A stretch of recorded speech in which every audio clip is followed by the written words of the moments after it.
Hello दोस्तों, नमस्कार। जो अभी की सबसे बड़ी खबर आ रही है, जहां पन्नू की बात कर मोदी का मन खट्टा तो नहीं कर देंगे। जो बाइडन डोभाल की वापसी की भी होगी खुन्नस। जो बाइडन के अंदर बताएंगे दोस्तों, G7 में मिल सकते हैं प्रधानमंत्री नरेंद्र मोदी जी। और जो बाइडन बताया पन्नू की हत्या की साजिश का उठाएंगे बाइडन मुद्दा। उसके बाद क्या होगा प्रधानमंत्री नरेंद्र मोदी जी का जवाब, तो वही बताएंगे। G7 समिट के दौरान चले लात घुसे, जिसके बाद जॉर्जिया मेलोनी को होना पड़ गया शर्मिंदा। बड़े बड़े देश के नेता रहे मौजूद। उस बीच इटली से यह बड़ी खबर आई है। साथ ही साथ जम्मू कश्मीर अटैक का आया है चीनी कनेक्शन, बताएंगे चीन ने कैसे आतंकवादियों की है मदद भारत को दहलाने में। साथ ही साथ आरएसएस प्रमुख मोहन भागवत से मिलेंगे सीएम योगी आदित्यनाथ जी। क्या होगी चर्चा, विपक्षियों के महकमे में मच गया है तहलका। साथ ही साथ सारी जानकारियां बताएंगे, बस आप वीडियो अंत तक बने रहेगा। और खबरों में आगे बढ़ने से पहले अपने देश भारत का निरंतर विकास चाहते हैं तो वीडियो को लाइक करके, चैनल को सब्सक्राइब करके, बेल आइकन दबा के कमेंट में जय हिंद अवश्य कहिएगा। बात करें पहली बड़ी खबर की, जहां G7 में मिल सकते हैं प्रधानमंत्री नरेंद्र मोदी जी और जो बाइडन। अमेरिका ने कहा पन्नू की हत्या की साजिश का उठाएंगे पीएम मोदी के सामने मुद्दा। बता दे दोस्तों, साथ में डोभाल की वापसी की भी होगी खुन्नस। दरअसल प्रधानमंत्री नरेंद्र मोदी जी G7 शिखर सम्मेलन में भाग लेने इटली पहुंच चुके हैं। अमेरिका के राष्ट्रपति बाइडन भी वहीं हैं। दक्षिणी इटली के पुगलिया में सम्मेलन का आयोजन किया गया है। माना यह जा रहा है कि मोदी और बाइडन की अकेले में मुलाकात भी हो सकती है। तो क्या बाइडन अपने देश में खालिस्तानी आतंकी गुरपतवंत सिंह पन्नू की हत्या की साजिश रचने जाने का मामला मोदी के सामने उठाएंगे। बाइडन के इटली जाने के साथ ही व्हाइट हाउस ने कहा है कि दोनों नेताओं के बीच मुलाकात की संभावना है। तो वहीं एयरफोर्स वन में पत्रकारों से बात करते हुए अमेरिकी राष्ट्रपति सुरक्षा सलाहकार यानी NSA जैक सुलिवन ने कहा है कि अमेरिकी नागरिक गुरपतवंत सिंह पन्नू के खिलाफ हत्या की नाकाम साजिश अमेरिका और भारत के बीच बातचीत का एक निरंतर विषय होगा, जिसमें बहुत वरिष्ठ स्तर पर भी बातचीत शामिल है। राजनयिक सूत्रों ने मोदी बाइडन बैठक में इस मुद्दे के उठने की संभावना से इनकार नहीं किया है। सितंबर में मोदी के साथ अपनी बैठक के दौरान बाइडन ने इस मुद्दे को उठाया था। सुलिवन खुद अगले सप्ताह भारत की यात्रा पर आ रहे हैं, तब वो अमेरिका के आरोपों पर भारत की जांच में प्रगति या उसकी कमी पर चर्चा कर सकते हैं। हालांकि इस यात्रा की अभी आधिकारिक घोषणा नहीं हुई है, लेकिन सुलिवन 18 जून को यहाँ आने वाले। लेकिन दोस्तों, मेन बात यह है कि पन्नू परस्त क्यों है अमेरिका। दरअसल खालिस्तानी आतंकी गुरपतवंत सिंह पन्नू ने अमेरिका की नागरिकता ले रखी है और अपने नागरिकों की सुरक्षा के प्रति गंभीर रहता है अमेरिका। जब पन्नू को मारे जाने की साजिश रचने की बात सामने आई तो अमेरिका आग बबूला हो गया। अमेरिकी न्याय विभाग ने इस बात पर रोष जताया कि एक भारतीय अधिकारी ने पन्नू की हत्या के लिए सुपारी किलर की तलाश में एक भारतीय नागरिक से संपर्क किया। अब ऐसे में देखना यह होगा दोस्तों, अगर प्रधानमंत्री नरेंद्र मोदी जी की मुलाकात बाइडन से होती है और बाइडन पन्नू पर हमले की इस घटना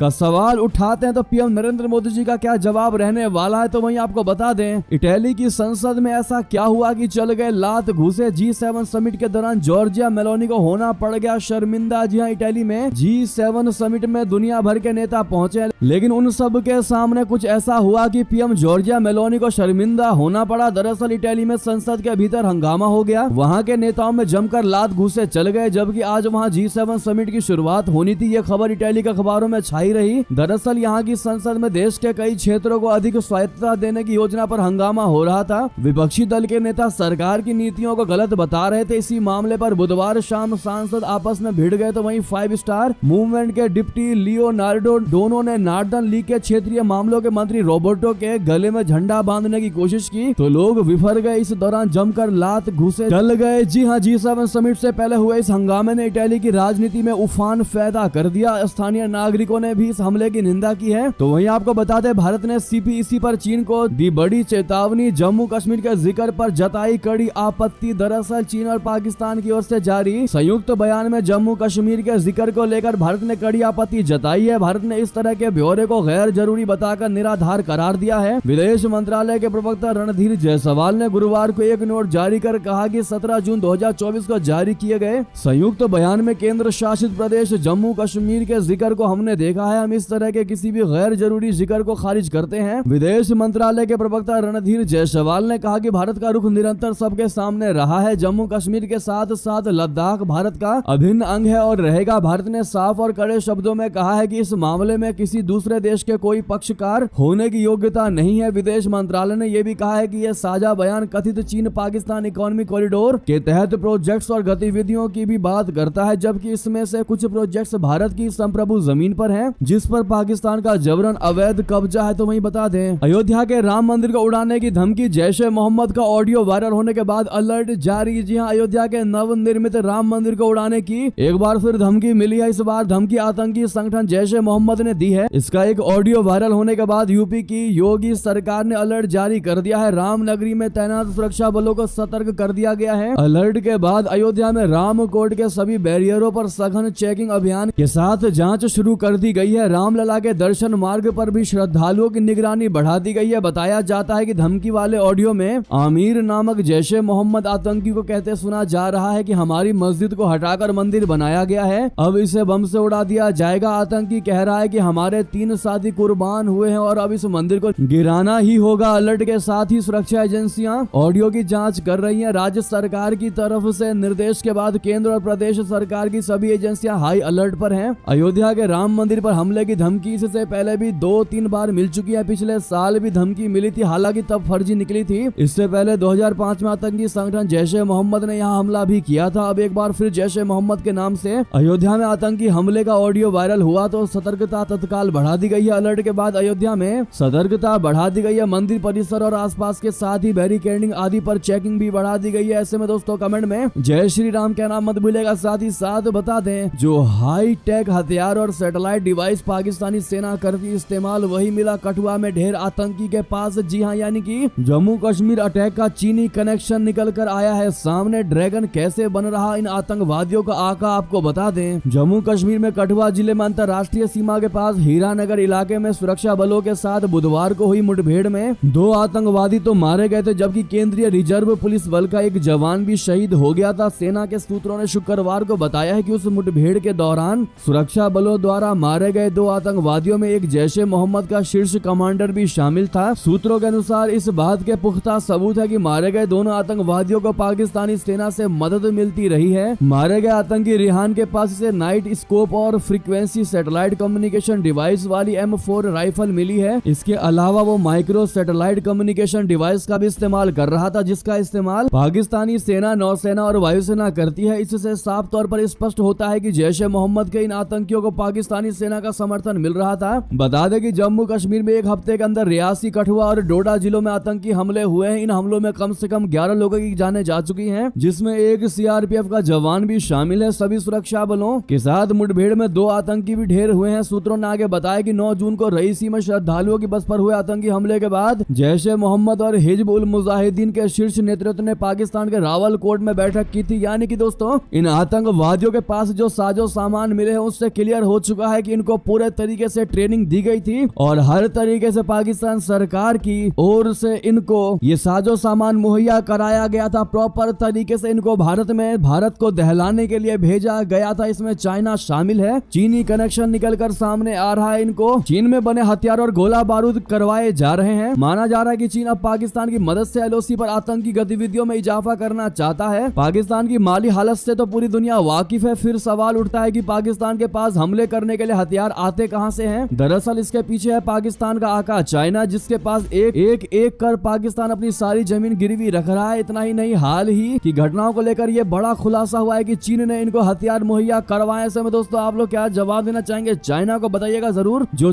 पाकिस्तान को कर्ज के तले दबा रहा है और उससे भारत को दहलाने की कोशिश करवा रहा है। साथ ही साथ बता दें, कुवैत अग्निकांड को लेकर नई अपडेट। मृतकों के शव लेकर कोची एयरपोर्ट पर उतर चुका है सुपर हरक्यूलिस विमान। आग ने ले ली थी 45 भारतीयों की जान। बता दें, कुवैत में 2 दिन पहले हुए अग्निकांड में मारे गए भारतीयों के पार्थिव शरीर लेकर आया भारतीय वायुसेना का विमान शुक्रवार सुबह कोच्चि अंतर्राष्ट्रीय हवाई अड्डे पर उतरा। दूतावास ने बताया है कि विदेश राज्य मंत्री कीर्तिवर्धन सिंह भी उसी विमान से वापस आए हैं। वायुसेना के C-130J परिवहन विमान से 31 भारतीयों के पार्थिव शरीर को यहां उतारा गया। यहां से शवों को उनके गृह नगर तक पहुंचाया जाएगा। घटना में मारे गए 31 लोगों में से केरल से 23, तमिलनाडु के 7 और कर्नाटक का 1 व्यक्ति शामिल है। साथ ही साथ इतना ही नहीं, कुवैत में जान गंवाने वाले भारतीयों में इंजीनियर से लेकर ट्रक ड्राइवर तक मौजूद थे। परिवार का रो कर वाकई में बुरा हाल हुआ है। साथ ही साथ बता दें, इटली में वर्ल्ड लीडर्स से प्रधानमंत्री मोदी जी की मुलाकात। मैक्रोन, सुनक और जेलेंस्की। बता दें, प्रधानमंत्री नरेंद्र मोदी जी ने G7 के बैठक में फ्रांस के राष्ट्रपति इमैनुअल मैक्रोन, ब्रिटेन के प्रधानमंत्री ऋषि सुनक और यूक्रेन के राष्ट्रपति वोलोडिमिर जेलेंस्की से मुलाकात की है और वर्ल्ड लीडर्स के साथ अलग अलग द्विपक्षीय बैठकें भी की हैं। जी हाँ पीएम मोदी जी और फ्रांस के राष्ट्रपति इमैनुअल मैक्रोन की मुलाकात पर विदेश मंत्रालय ने कहा है कि स्थिर और समृद्ध वैश्विक व्यवस्था के लिए भारत और फ्रांस के बीच मजबूत और भरोसेमंद रणनीतिक साझेदारी महत्वपूर्ण है। बातचीत के दौरान दोनों नेताओं ने मेक इन इंडिया पर ज्यादा ध्यान देने के साथ ही रणनीतिक रक्षा सहयोग को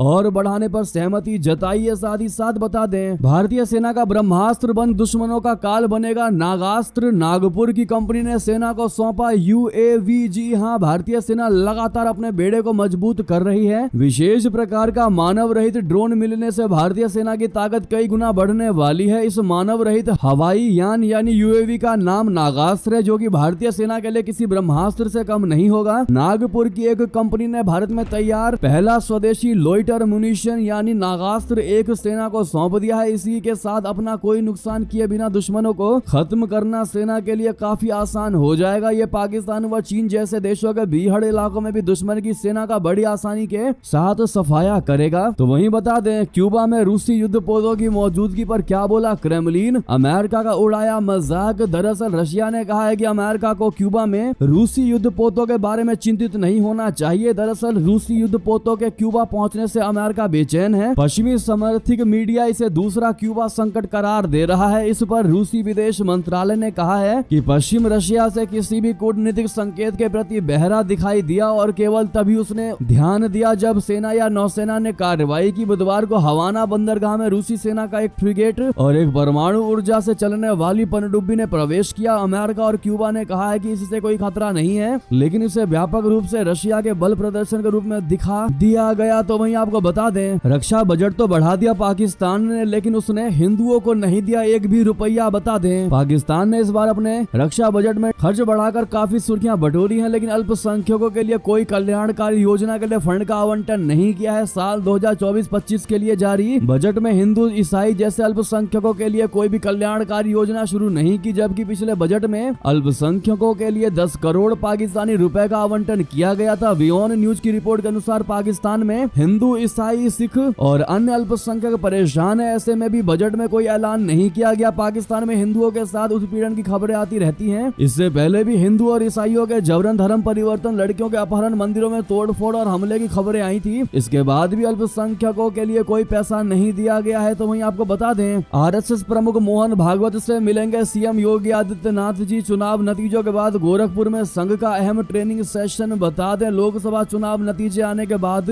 पहली बार उत्तर प्रदेश के सीएम योगी आदित्यनाथ जी संघ प्रमुख मोहन भागवत जी से मुलाकात करेंगे। दोनों के बीच ये मुलाकात गोरखपुर में होगी। यूपी में बीजेपी के खराब प्रदर्शन के बाद इस मुलाकात को अहम माना जा रहा है, क्योंकि दोनों के बीच लोकसभा चुनाव और राज्य में संघ के विस्तार से लेकर अन्य मुद्दों पर चर्चा होने की संभावना है। इससे पहले भागवत ने चिऊटाहा क्षेत्र के SVM पब्लिक स्कूल में चल रहे संघ कार्यकर्ता विकास वर्ग शिविर में स्वयं सेवकों को संबोधित किया, जहां 3 जून से प्रशिक्षण शिविर का आयोजन किया जा रहा है। इस प्रशिक्षण शिविर में लगभग 280 स्वयं सेवक भाग ले रहे हैं। गुरुवार को RSS प्रमुख मोहन भागवत ने काशी, गोरखपुर, कानपुर और अवध क्षेत्र में संघ की जिम्मेदारी संभाल रहे संघ के करीब 280 स्वयंसेवी कार्यकर्ताओं से संघ के विस्तार, राजनीतिक परिदृश्य और सामाजिक सरोकार पर चर्चा की। ऐसे में दोस्तों आपको बता दें, RSS प्रमुख मोहन भागवत जी का योगी जी से मिलना वाकई में विपक्षियों को शौक में डाल दिया है। विपक्षियों को पूरे तरीके से उनकी आंखें चौंधिया दी हैं दोस्तों, क्योंकि विपक्षियों को लग रहा था कि मोहन भागवत के साथ अब बीजेपी का 36 का आंकड़ा चल रहा है, लेकिन इस खबर के सुनने के बाद वाकई उनके पैरों तले जमीन खिसकने वाली है। आपको बता दें, आज की ही ये खबर है जहां पर इंद्रेश कुमार के बयान पर कांग्रेस भड़कती नजर आई है। कांग्रेस ने तीखी प्रतिक्रिया दी और कहा है कि आज की तारीख में संघ को कोई भी गंभीरता से नहीं लेता है। कांग्रेस प्रवक्ता पवन खेड़ा ने शुक्रवार को एक प्रेस कॉन्फ्रेंस में कहा कि RSS को कौन गंभीरता से लेता है, पीएम मोदी भी उन्हें गंभीरता से नहीं लेते, तो हम क्यों ले। अगर वो यानी इंद्रेश कुमार समय पर बोलते तो हर कोई उन्हें गंभीरता से लेता, लेकिन उस समय वे RSS चुप रहे और सत्ता का आनंद लेते रहे। खेड़ा ने यह भी कहा कि बीते 10 वर्षों में मोहन भागवत ने भी कई अहम मुद्दों पर चुप्पी साधे रखी, लेकिन अब वो बोल रहे हैं। ऐसे में आपको बता दें दोस्तों, जब उनको योगी जी वाली खबर पता लगेगी वाकई में विपक्षी चौंकेंगे। जरूर इस पर आपकी अब जो भी राय हो बताइएगा जरूर RSS को लेकर। साथ ही साथ बता दें, कैबिनेट में बड़ा दबदबा, अब लोकसभा स्पीकर भी बनाएगी भारतीय जनता पार्टी। JDU भी हो गई राजी। बता दें, केंद्रीय कैबिनेट में इस बार भी भारतीय जनता पार्टी का ही दबदबा रहने वाला है। जी हां, जनता दल यूनाइटेड ने लोकसभा अध्यक्ष पद के लिए भाजपा उम्मीदवार का सपोर्ट करने की बात कही है। मालूम होगी बीजेपी के नेतृत्व वाले NDA का JDU हिस्सा है। JDU के नेता KC तेजस्वी त्यागी ने कहा है कि उनकी पार्टी और तेलुगु देशम पार्टी एनडीए का हिस्सा है और लोकसभा स्पीकर पद के लिए बीजेपी की ओर से नामित कैंडिडेट का समर्थन करेंगे। त्यागी ने कहा कि जेडीयू और टीडीपी मजबूती से एनडीए